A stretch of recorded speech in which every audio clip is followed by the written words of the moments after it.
Hi everyone. Thank you for joining us today.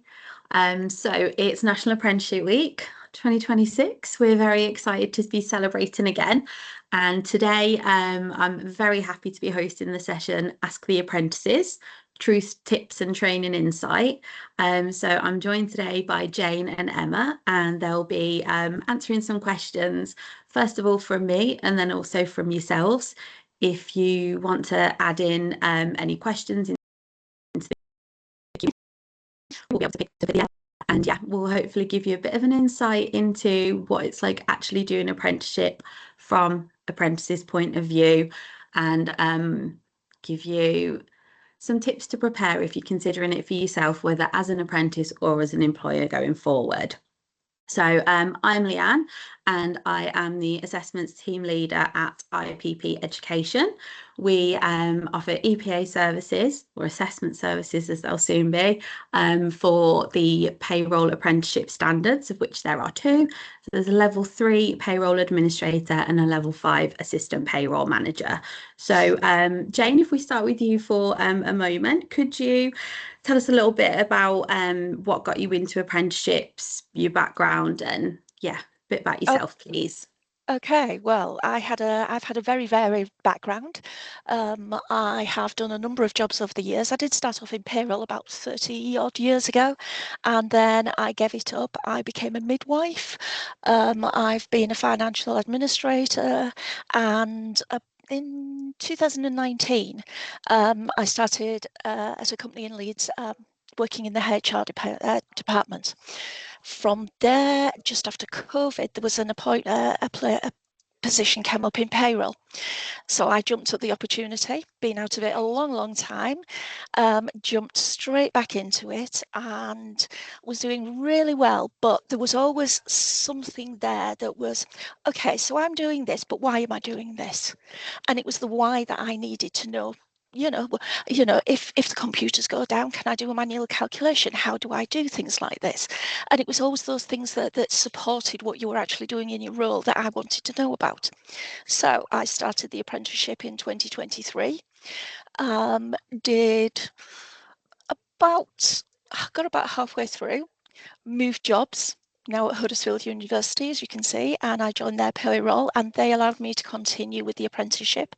I completed the apprenticeship eventually in 2025 after a little break. And yeah, now there's a lot more understanding, and there's a lot more. Sorry, it's my age. It's the words. You understand more. You can vocalize these things more. You feel more confident in what you're telling people then. And I've loved every minute. I would recommend it to anybody. I really would. Oh, that's amazing. Thank you. I think we could have a whole other webinar, to be honest, on probably the changes in Absolutely. payroll from when you started to coming back into it. I imagine, yeah, that would be 2 hours on its own just Yeah, talking we about still we that. still had pay packets and little white slips with the amounts on. Yes, so let's not go there. Big changes. No, thank you very much. Emma, do you want to share some of your background as well? How you got into the apprenticeship and in payroll in general? Yeah, so I used to work for a business at Money Brokers in London. I was there for about 20 years, and I was working in the finance department. And then I used to have to check the payroll. So the lady that done the payroll, I would have to go in and just be the double check for her calculations. And then I think she moved to Hong Kong to work within the same business. So then I had to go over and become payroll. So I just kind of fell into it, as most people do. So I've been doing that for about 15 years now. So I think my background has generally been sort of finance, payroll all the way through. How I done the apprenticeship was, I've always just done the payroll. I've never had any problems. But somebody else within the business was asked whether they wanted to do a HR qualification, which they did. So then they said to me, "Do you want to do a payroll qualification?" So I said, "Well, yeah, okay." I thought, well, I might as well do it. I did actually think that I would fly through it, no problems. Thought I knew most things that I needed to know. until I actually done it, and then realised that there's so much. Not obviously say that you don't know, but you don't know all of the information that you need to know. And as Jane said, it just gives you that extra confidence, because if people ask you questions and you haven't done the qualifications or any training, you answer because what you think is correct, and you can do some research and you're telling people what you found out. But once you've done the apprenticeship, it gives you that confidence to answer questions that people come up with. So yeah, Definitely. again, I would recommend it as well. I've learned a lot, to the my detriment probably, because I now keep sharing my new information with everyone within the business, and I think they're probably fed up with it now. No, that's amazing. Thank you. Before you started, Emma, what did you think an apprenticeship would be like? Like maybe what surprised you the most about it? Because you've come in on level 5 as well, so the payroll assistant manager level, which is the higher one of the two. So are there any big surprises or how you thought it would be?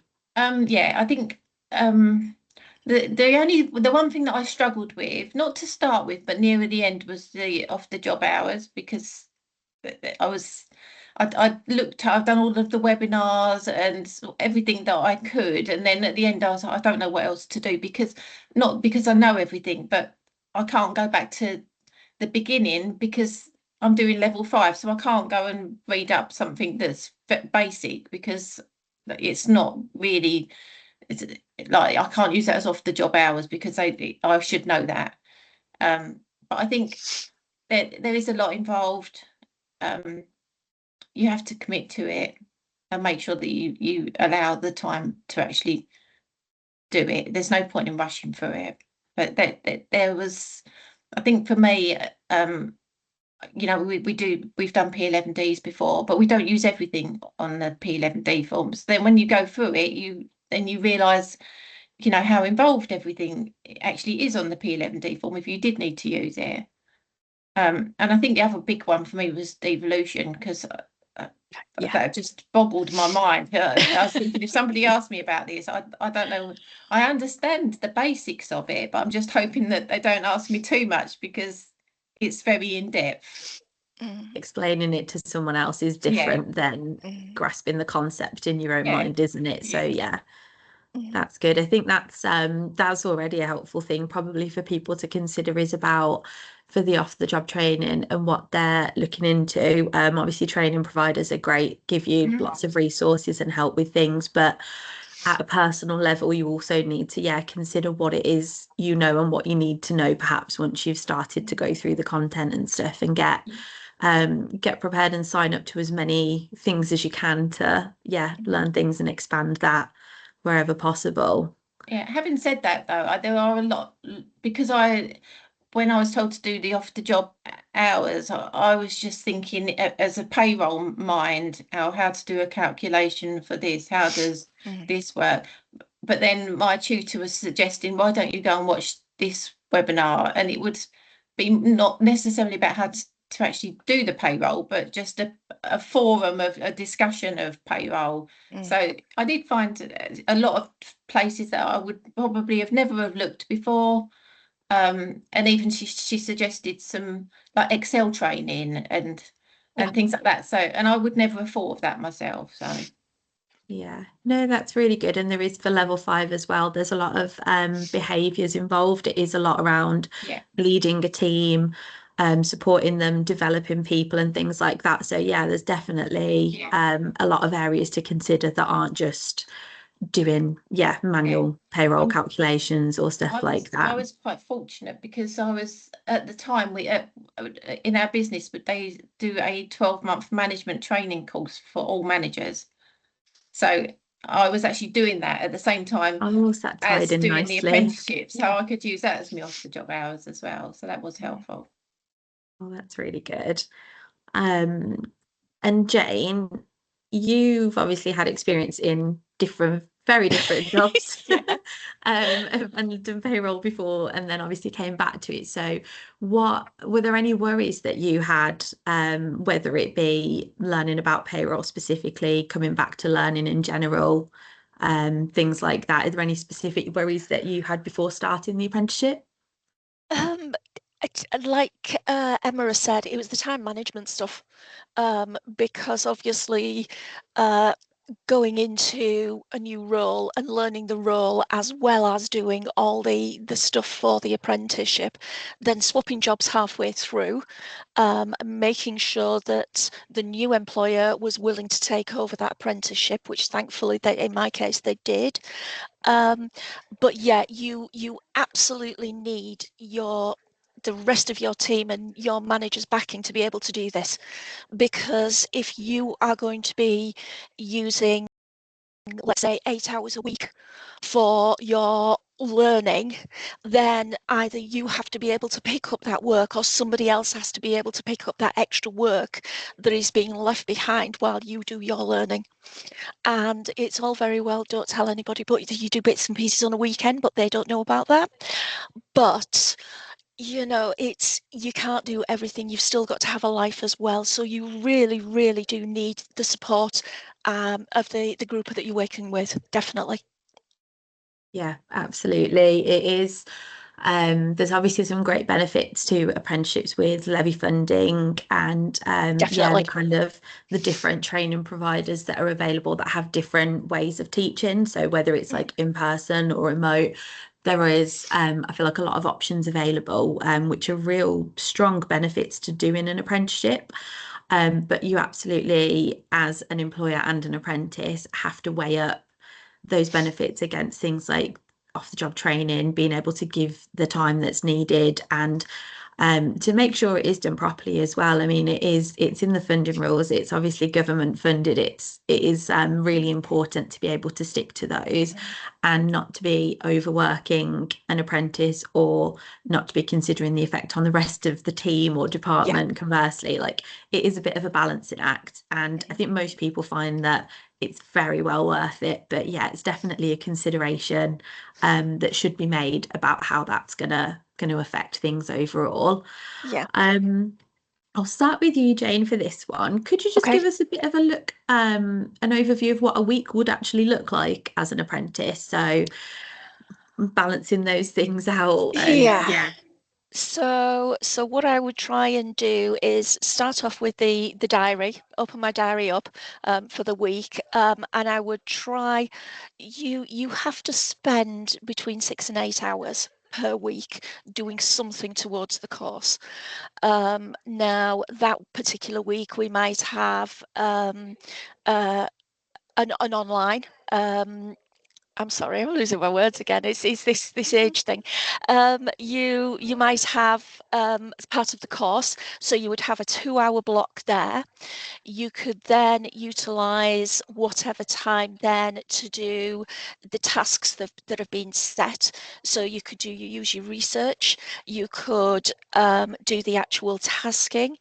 Um, I would also try and go on to the HMRC, have some great webinars that are only about 30 minutes, 45 minutes, or your pensions provider, you may be able to get some webinars from such as them, and they're only 35, 40 minutes, and just kind of intermix it. Try not to do the coursework all in one go. That's what I would say. But you need time to be able to, okay, so I've watched 2 hours of that. Now I need to go away and do something else. Then come back again. Yeah, okay, so that's task one. Let's have a look at task one, see what you can do there. And then keep going backwards and forwards to it, because you will have a set amount of time. But the way that mine worked, we did the tasks at the beginning of the month, we had to hand them in by the end of the month. So I would kind of spread it out over the month and not do it all at once, because the other thing is, if you do it all at once, then by the time you get to the end of the month and you go over it again in the next month, because we used to do a review then of what we'd done the Yeah. previous month, you'd forgotten because you did it 4 weeks ago or 5 weeks ago. So at least if you spread it out a little bit as well. But yeah, and then it's obviously you you can utilize things that you have learned. So, for example, if I'm doing about pensions, so I've learned that we have a defined benefits pension here, then I could go on and do some research on the defined benefits. Then I could then actually work that through when I'm adding people into the pension and explaining what this means to them, and sort of doing the inductions that way. So you can kind of add things into your normal day as well, or you take things from your normal day and add that as your off the job working. So yeah. No, that's great. Thank you. Okay. Emma, would you say yours is particularly different, whether it's the level of apprenticeship, your role, or your workplace, for how you approached yours? What would your working week kind of look like, Okay. incorporating the apprenticeship into it? What I would do is, so as much as I would tell my management that I would be having to take time out to do this, that they would still, even if whatever I'd done, they would still contact me anyway. So I get involved in quite a few meetings. So if there's a pension governance meeting going on, I'll be involved in that. We have gone through a process where we've changed payroll providers, so I get involved in that. So I'd go through my calendar for the week, work out what meetings we've got booked in, and then some of those I could actually use for off the job hours. And then I'd be able to work out from there what I need to add on to that for that particular week.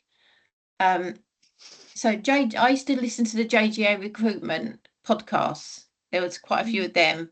Some of them were very much the same, so you couldn't keep just, you have to pick and choose what ones you're going to use for the off the job, because you can't obviously just keep adding another one in that's the same as what you've learned before.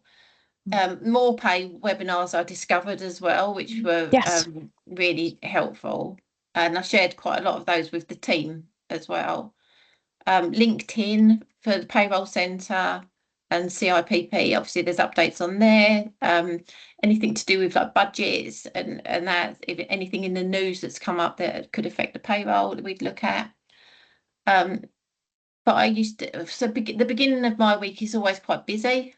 So by the time we got to Friday, it's kind of dwindled off a bit. So on Friday, I would just book a block out in my calendar, so no one could book anything in, and I would then use that time to do whatever I needed to do, whether it would be one of the modules that we were working on or whether it was just off the job hours. Well, thank you. I think, yeah, that probably helps people to look at it in real terms of, yeah, when you're approaching your week, which is very different for everybody, kind of, yeah, what does it actually look like within, yeah, slotting everything into place and balancing that out, because it is very much a balancing act, isn't it, to get everything Oh, yes. to kind of fit into it. So yeah, that is a big one. Jane, what's been the most challenging part of your apprenticeship for you? What was the worst challenge, not the worst challenge, but what was the biggest challenge perhaps that you found yourself against, and how did you overcome it to be able to complete your apprenticeship? I think the biggest one was the final part of the exam. Having put together your portfolio and doing the multiple choice, that was all out of the way. You then had, I think it was 8 weeks to do a written piece of work. And like everybody doing written pieces of work, we don't spread it out, do we? We leave it until the last 3 weeks, because that's what that's how we work. I would say if I was doing this again, I'd maybe start 5 weeks instead of 3. It's the amount of physical written information that you need to collate in that last piece of work is enormous. It's absolutely huge. It's about being able to substantiate what you're saying, so being able to back up what you're saying about your behaviours and your knowledge, and having pieces of work then that you can say, well, this is an example of, and then you put that in as an appendix. Now, my appendix ended up to, I think it was about 22 pages, which sounds absolutely huge, but it was literally copying and pasting pieces of information that we've had and then having to redact an awful lot of it. That took time. It was worth every minute, but I must admit the last 2 to 3 nights I was up till 10 o'clock trying to get it all together. But yeah, it was, I mean, I've done a degree before, so the learning wasn't anything, sort of any different, but it is an awful lot of information, because you cover an awful lot of information at the level 3. It's the basic level. You're going in at what is equivalent to an A level, so you've got to cover the majority of stuff that you would do on a day-to-day basis, and in doing that, then there's got to be that taken into account when you come to do the exam at the end of it. So yeah, it was hard work, but it really was worth it. And I passed, so that's always a bonus. There we go. Yeah, it worked out in the end, and yes, Absolutely. yeah, definitely overcame it in that sense. But yeah, that's thank you. I think that's helpful to have that perspective on it. It's difficult, it is worth it, but yeah, there's a lot that needs to be considered at the end as well as all the way through, especially with the timings and things. And Emma, what's been on the flip side the most kind of rewarding or confidence boosting moment that you've probably had throughout your apprenticeship, or as an effect after it since passing? I think it's just the confidence. I think now for me, yeah, it's I kind of now I can say things. If people ask me things, I'll just answer them, and I do have a lot of people coming to me because they want to do things that shouldn't be done, and it's usually around tax and can we do this tax free, and I'm like, no, you can't, and they'll just accept that as gospel now. So yeah, I definitely think it's the confidence and just the fact that there's so much more that you do learn, and not just necessarily through doing like the actual modules that you do, but the fact that you have to go off and do these off the job hours, so you then find extra stuff. And I was watching webinars, and I was like quite excited, and I was sharing it with everyone else in the team. I'm like, what I found, like, this is something we've been discussing, and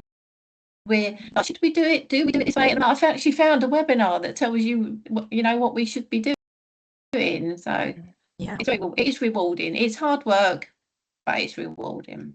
So if you commit yourself to it and you make sure that you do your best, you can't rush it. You need to do it, give it your full attention, and then after 2 years, it's done. And yeah. If you ever get stuck, then please don't feel bad about asking for help as well.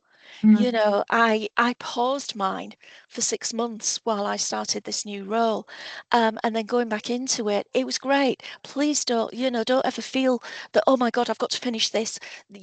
You just do it in your time. Ask for the help, and the help is always there. Yeah, there is absolutely an option. It's a break in learning, I think, is the official term for it when you're still in the training period. So that is an option, and it's also really nice to hear, because I've seen examples of people who've moved employers because we've seen the changes move over and stuff, kind of as they're approaching assessment. But it's really good to hear that you're able to successfully move employer, and there are employers who will take on the apprenticeship aspect if they want to hire somebody for a role, and it is possible. Again, you're not necessarily stuck in a workplace. If it's not working out just because you're doing an apprenticeship, it's obviously something that you want to be speaking with your employer about consistently, about your role and place in that workplace anyway. But yeah, it is, there are still options open, so that's nice to have the example of that as well. We've got a few questions in the Q&A that we'll be able to get to in a minute. So I'm gonna ask each, I think, Okay. and we'll kind of see how we get there. So Emma, what skills have you developed that you didn't expect to gain from an apprenticeship? I know you've got a lot of things where you were already aware of some of the stuff and you've had to like fight a little bit on the side of learning the new stuff, but also what have you gained that maybe you didn't think you would? I think just more knowledge, I think, from basically for my payroll role. And as we said before, more confidence. I think the biggest one, I don't think there was anything that I didn't know at all. There was stuff that I know about, but we might not do on a daily basis because it's not involved in the role that I'm in for the industry that I'm in. So like when I was working in London, we done different things because it was a different industry, and now I've moved to a different industry. We do different things within this industry, but I think that probably the one module that we worked on that I had to really work at was the devolution. Because everything else I kind of had an idea. So if I was answering, I had my own ideas, but then I just had to sort of enhance that a bit more. With devolution, I was like, I don't know where to start because it's just very involved. Yeah, thank you. So one of the questions that I was going to ask about, but I think you've already answered quite nicely for me, Jane, is about if you've struggled at any point, how easy was it to ask for help and what happened next? I think we've got the general, you can ask for help and a Absolutely. break in learning is possible, and yeah, there are options kind of available. So that's really really good to know, and I think shows that you've received support from your employer. Definitely, yes. That has made a difference for you. So I'm going to go a little bit more specific about when it comes to like learning in the actual sessions. How did you find staying engaged during like virtual classrooms and learning sessions and things like that? Was that easy for you? Was there any tips there on? Yeah, it's I mean, I felt lucky. The tutor that we had, she was so good, she was excellent. And so it was yeah, she was, I don't mean to this to sound horrid in any way, but she was a lot better than I thought it was going to be. The teaching sessions were a lot better. They were usually you had between 6 and 10 people on the session, and at every point on every slide there was an opportunity to ask questions, to find out more, to have a bit of a chat amongst ourselves, to say, oh well, we do it like that, but we don't know, we don't do that. Yeah, that's a good idea, we can bring that into ours. So it was kind of, although you were learning, it was more like a chat. It was just reinforcing the stuff that you were probably already doing, but I really enjoyed it. It was really quite smooth going, and yeah. Yeah, good, thank you. So I'm going to have a look in the Q&A part now and see what questions we've been asked and how well we can answer them between us. Because I certainly won't have answers for all of them personally. So I'll start off here. So Katie's asked about what written piece of work you were referring to, Jane. So the assessments put on here with the multiple choice, professional discussion and presentation. So it is still a multiple choice assessment a professional discussion underpinned by a portfolio, and then it's a report, a project report. That's the same for level 3 and level 5. With level 5, both have a Q&A session as well. Level 5 does have a presentation that you do on that report. So Emma would have done a presentation to back up her report, whereas Jane wouldn't have had to on level 3. Yeah. So, but there is a report. It's 3,000 words for level 3 and 5,000 words for level 5. So it is a written piece, and that's done within the endpoint assessment period at the end, basically. So yeah, I hope that's a little bit clearer, if that helps, for that one. Ambrose has asked about where would you go to learn more about career progression opportunities after the completion of apprenticeship. So that can depend on, I guess, what you kind of want to do with it. I'm just going to put a link in here for the occupational maps that are available on Skills England. So they are more based around apprenticeships and what you can go on to. So for instance, into payroll, you have level 3, and the progression option would be level 5 to move on to. So I'll pop that in there as kind of an apprenticeship specific way to look at that. You are both still with your employers that you completed the apprenticeship from at the moment. Did you find that it's probably a good question to ask in this sense of any opportunities or anything that came up, or any considerations that you might have taken if you weren't looking to stay with the same employer long term, not to leave as soon as you've done, but for the future? Did either of you have anything obvious come up for you? I didn't, not for myself. I don't tend to chop and change employers anyway. But before, I was with my employer for 20 years, and I've been with my current employer for nearly 10 years. I think if I was sort of a bit stagnated, I might decide to move on if there was something more that I wanted to learn. But I think from my perspective, we don't just do UK payroll, we do international payroll as well. So it's constantly evolving. There's always something new happening. So yeah, I think if I was a bit younger, I might decide to move on, but I'm not. So I'm going to stick with where I am.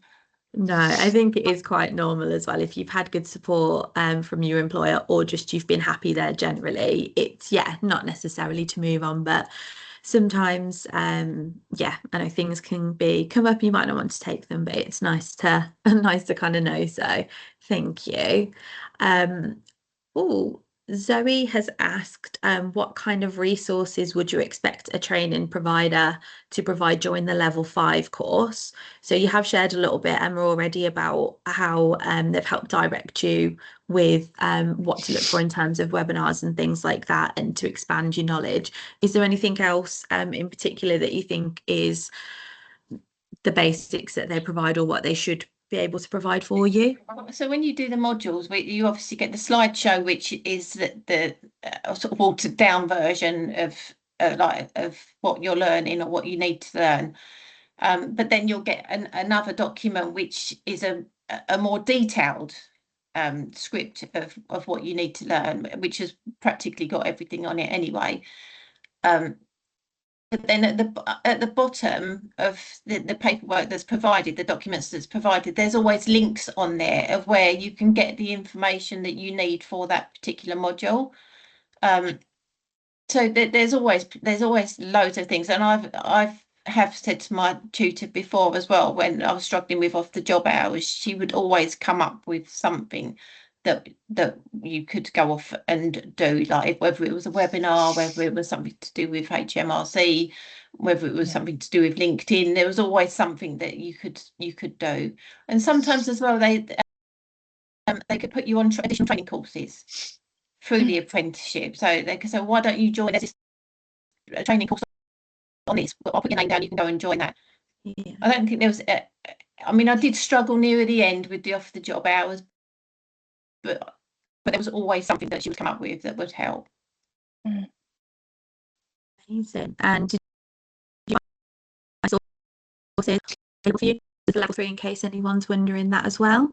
Yeah, so again, like Emma, we used to get the slide deck. We used to get a handbook that worked alongside the slide deck, and at the end of the handbook there would be all the resources that had actually been used for the the tutor talking over. If she'd mentioned such and such, then it was in the bottom of the handbook. You could go into there then, but the main places that you will spend most of your time is LinkedIn, HMRC, CIPP, and the pension regulator, because that's the basic knowledge that you need to be able to do your job.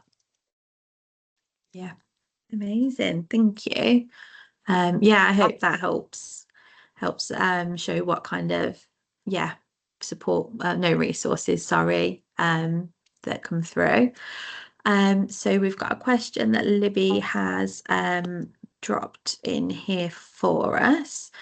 So we've got someone's working as a payroll officer undertaking the level 3 apprenticeship at the moment, and really happy to read that it's highly beneficial, the training's aligning closely with the responsibilities. And here you go, considering moving to a level 5 payroll assistant manager. So would I need to or would the apprenticeship training and tutors be sufficient to develop the required level 5 competence? So I'm going to start off and just drop in there a link for the from Skills England for the overview of the role with the occupation summary. So for the level 5, it's very case by case, I think, on whether or not it's suitable outside of just obvious job titles. So there are a bunch of typical job titles that can include assistant payroll manager, payroll supervisor, senior payroll specialist. It's not intended purely for a manager. However, if you're reading through the occupational duties that are required, and that's a really good way of looking at any apprenticeship, actually, to check to make sure the person has enough exposure and things like that to any of the duties or responsibilities or anything that they need. It's a really good place to start.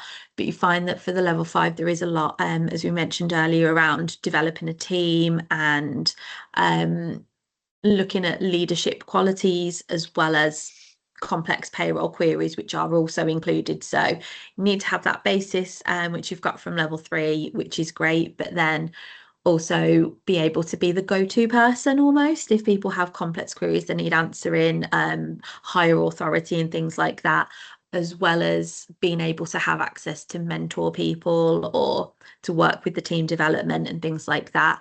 Emma, is there anything that you think would be helpful to also add on to that with someone looking at level 5 and checking if it's suitable for them? I do think you definitely need to know how to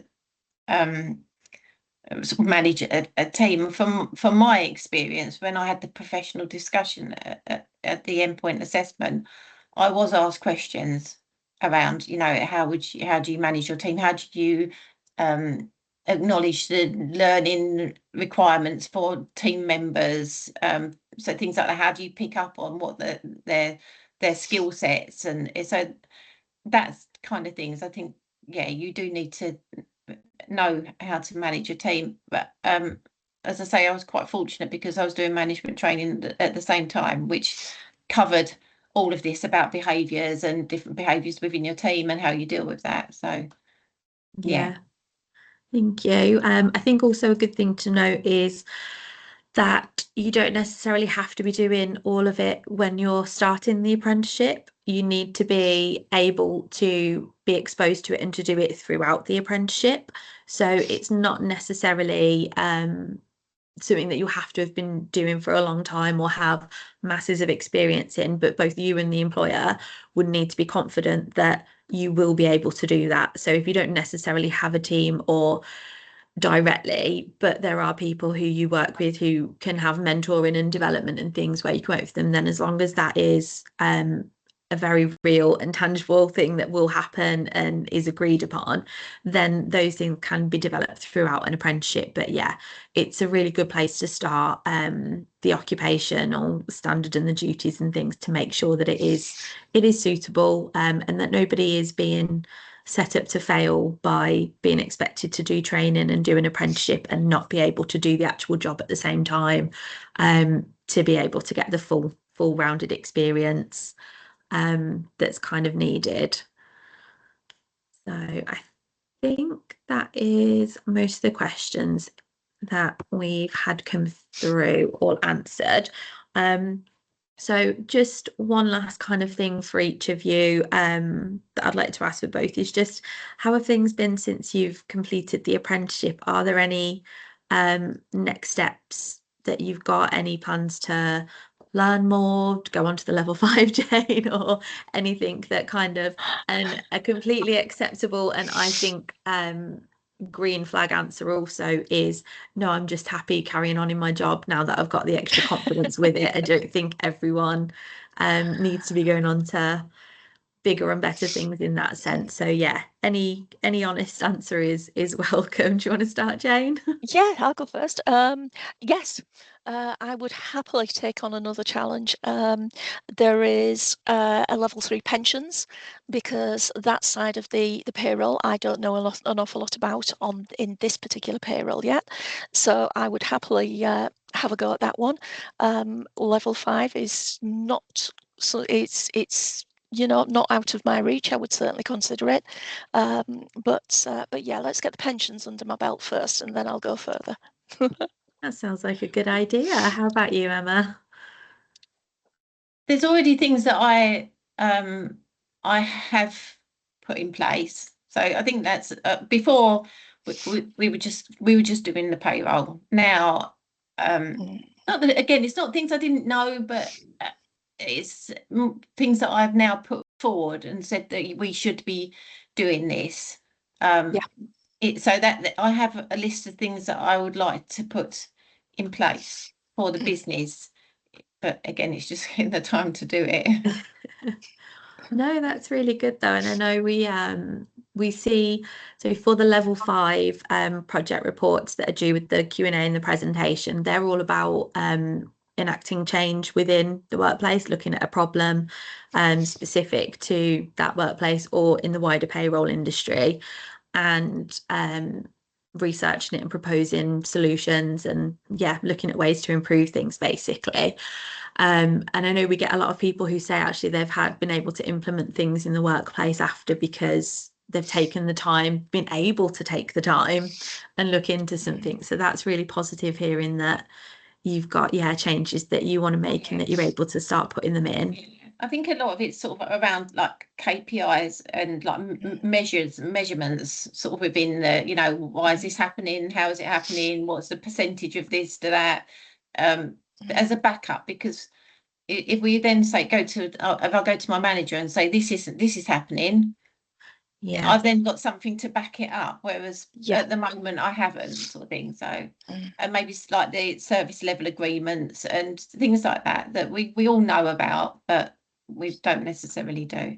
Yeah, being extra clear on them. No, thank you. That's probably a really good testament to show the benefit of apprenticeships on the whole, and put that time and effort into your employees and allowing them to do it, and that's benefits for the business, like very direct benefits for the business there. So thank you both so much for joining me today. I really appreciate it. I hope that our viewers have learned some new things about apprenticeships and a little bit more of the background behind being an actual apprentice and what that's like. So thank you everybody for joining us as well to watch us.